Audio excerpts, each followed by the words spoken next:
Welcome back to Fallout 4. Today I'm going to show you where to find a piece of legendary power armor.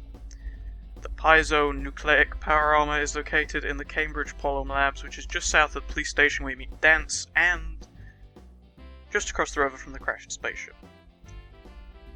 First of all, head inside, talk to Molly. She'll ask you a few questions. I took this route and it pretty much got me straight to the clean room, which is where you're headed.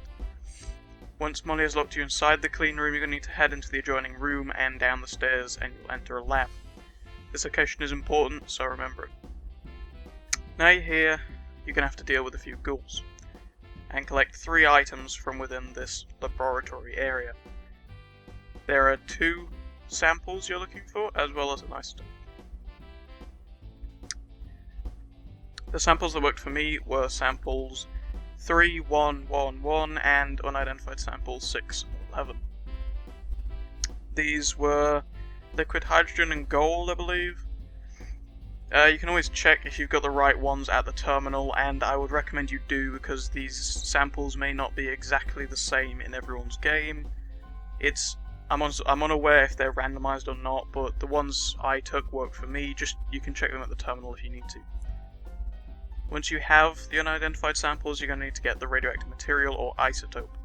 It's located in the sort of room, as you go into the room to your right, but in order to get in there you're going to need to use a few terminals.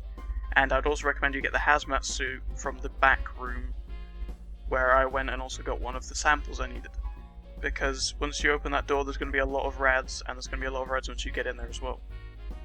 Plus the fact that there is a glowing one that gets aggroed to you, or gets woken up rather, once you open the doors and set the alarms off.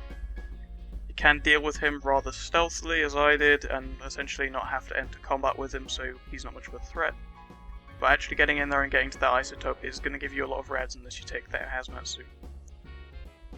Now that you have all the required items though, you can head back to the lab and start the process.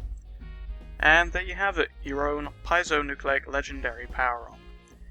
Oh, and just before I go, you can get a comic book upstairs, as well as a bit of a surprise, and thank you to my friend who pointed out to me that this thing even exists in the first place.